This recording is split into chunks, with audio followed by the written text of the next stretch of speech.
Question 1. The 100 Years' War consisted of multiple shorter battles separated by periods of relative peace. This prolonged conflict emerged from significant social changes across medieval Europe.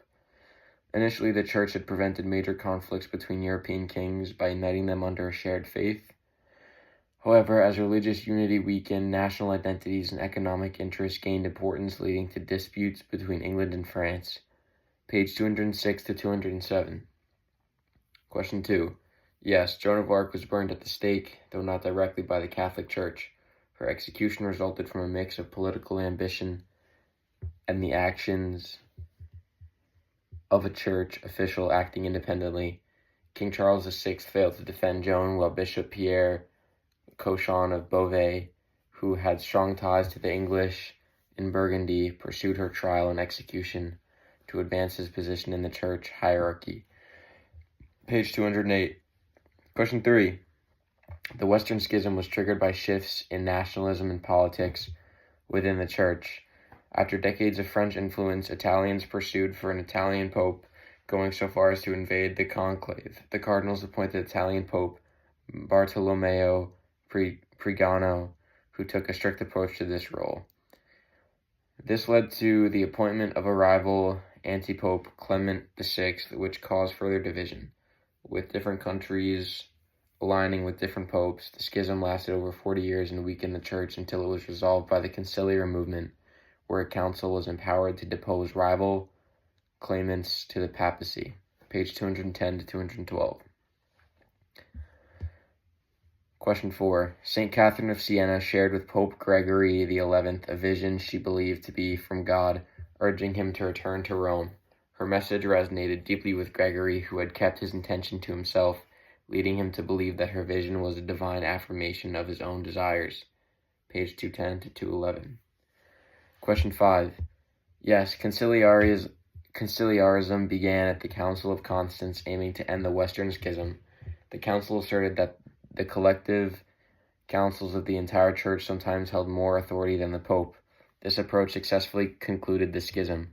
Page 212 to 213. Question 6. John Wycliffe was an Oxford professor who was critical of the church's political power and wealth, advocating instead for poverty and focus solely on spiritual matters. He rejected the Pope's authority, scholastic theology, and believed that religious understanding should be based solely on the Bible. These views challenging church authority led to his being labeled as a heretic. Page 214. Question 7. Jan Hus, a Czech priest and reformer, was influenced by Wycliffe and strongly criticized church practices. He opposed the authority of church traditions, veneration of relics, and certain sacraments. He was eventually excommunicated and sentenced to death for his opposition to the church's doctrines. Page 215. Question 8. The four major disputes between the Western and Eastern Church involved theological and liturgical differences. The Eastern Church rejected the Latin teaching on the relationship of the Holy Spirit within the Trinity, particularly the Filioque clause. The belief in purgatory differed, and the Eastern Church celebrated the Eucharist with leavened rather than unleavened bread. Page 216 to 217. Question 9. Pope Nicholas V, one of the Renaissance's prominent popes, achieved numerous accomplishments.